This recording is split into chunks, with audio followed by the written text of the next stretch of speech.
บายดีสวัสดีจ้าพ่อแม่พี่น้องยินดีต้อนรับเข้าสู่สองน้องตายสาวละแล้วมื้อนี้น้องตายมารับสาวโสดนะพี่น้องนี่จะเอาเพิ่นไปกินตำเลยโสดแบบแม่ไม้เนาะเดี๋ยวว่าสามีเพิ่นเสียชีวิตนะพี่น้องเดี๋ยวว่ามื้อนี้จะเอาเพิ่นไปกินตำเนาะอยู่ผู้เดียวได้ดิพี่น้องสำหรับผู้ใดสนใจเพิ่นก็ยังโสดอยู่บ่ดิเจ๊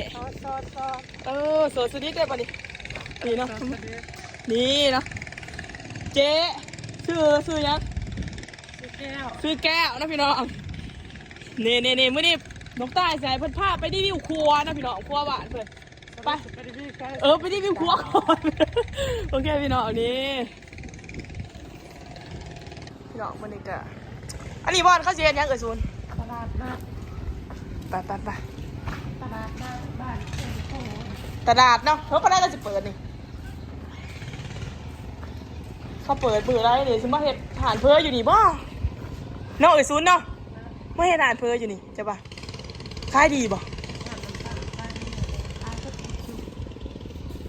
เขาจะให้เศร้าบ่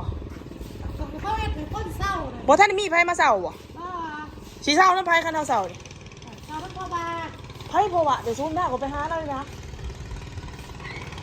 ลูกค้าเสือขายเยอะเลยหันแดดจังป่ะผ้าเขาไปหาแล้วเนี่ยพ่อบาสนิทพ่อบาใส่ค่ะใช่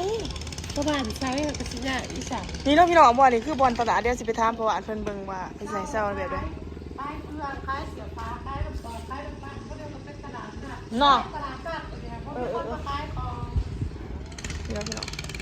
กระดาษที่ที่ไหนหันแดดเนาะซูนเนาะไปหาถามประวัติปะนี่เนาะพี่น้องถามว่าเขาเจ้าให้เศร้าลงใต้ก็อยากมีเทศมาขายอยู่บ่อนไฟสิให้เศร้า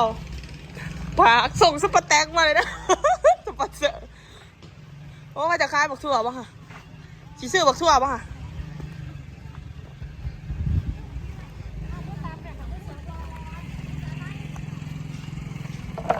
ป้าจะใช้พอป้าจะใช้โอ้คอยมาแต่บ้านนี่มาหาเอ๋ยซูดมาถ่ายคลิป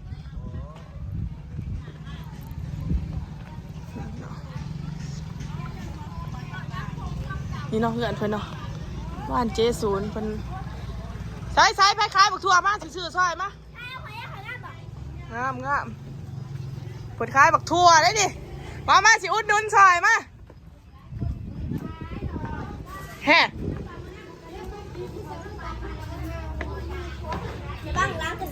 โอ้เก็บมากินแต่ว่าเอามาขาย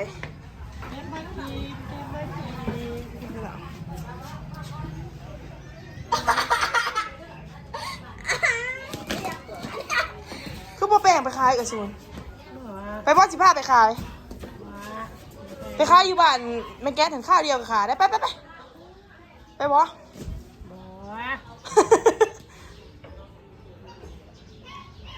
แม่พวกน้องเก็บมาเก็บมาเดา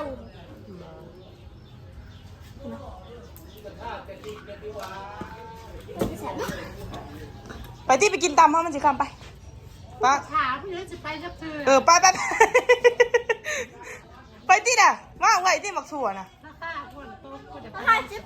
จะไปตำหาพันโอ้ยนะไปที่ไหนศูนย์ไปอาสิเพิ่นกันนี่แหละเก็บบักถั่วบักชามมาขายเนาะเป็นแม่หมายจะได้สาวอยู่กับลูกกับร้านตะเปาะตะแปะแล้วเสือนี่เพิ่นกระสิเงาเนาะ5 หนุ่มโสด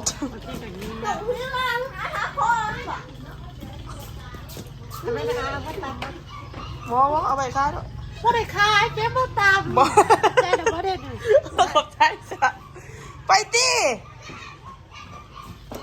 จะไปตำคนที่ไป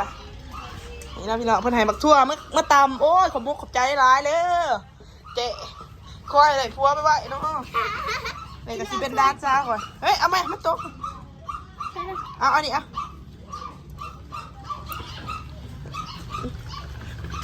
น่าเอาทุกอย่างมาให้เนี่ยจะเอาใส่บักถั่วนี่ไหนบักถั่วเนาะพี่น้องตอนนี้ก็พาเพิ่นมาเดี่ยงเพิ่นเนาะ เอาแม่ขนมท ว่าอยากนุ่มเย็น ำเอาขนมไป เอาอะไรเอาเผือเหรอ เอาข้าวเปียก น่ะ อะไร เอาข้าวเปียก กระต่ายเอาหยังกระต่าย เอาเพอจ้าเนี่ยพี่น้องหลานค่ะ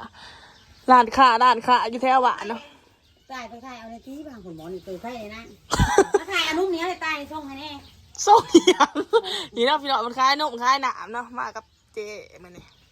มีตอนนี้เพิ่นก็ยังโสดอยู่อยากได้ผัวพลังพี่น้องเอ้ยจะได้ ตอนนี้ก็โสดเนาะโสดเป็นแม่ไม้สามีก็เสียชีวิตไปจะได้สันี่เนาะ เขาว่าอยู่น้ำเขาก็ไปแต่ว่า อยากได้ผัวนี่สเปคแบบใดเนาะ แม่แพ้ก็ได้ปาตาพี่คอย สั่นแด้ แบบได้ก็ได้เขาจะใหญ่ยาว ดีนะพี่น้อง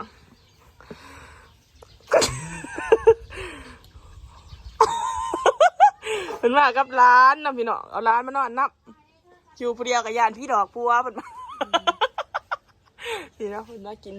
กินพาเพิ่นมาเลี้ยงนะมานี่มือหนากับสายเพิ่นนั่นแหละเลี้ยงนะพี่น้องเนาะนี่เอาพาเพิ่นกับโมมี่ยังมีบักทั่วเนาะเสียงมาตำนี่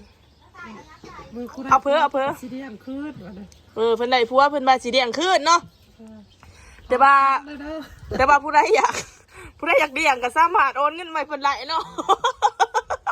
ว่าตอนนี้ก็หาเฮ็ดขายหากบหาเขียดขาย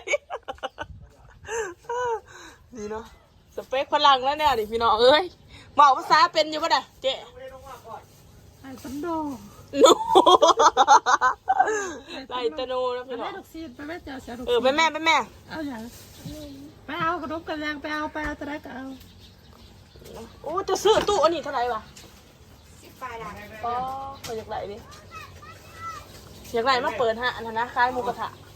บอกให้มึงเขามามึงกระเด็นเขามากู แต่คือเปิดขึ้นมาเราเปิด ท่านในจังหวะ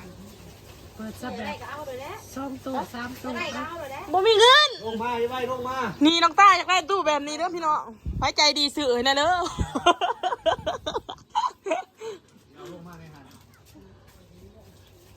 ขนมอย่างเลยจ้ะ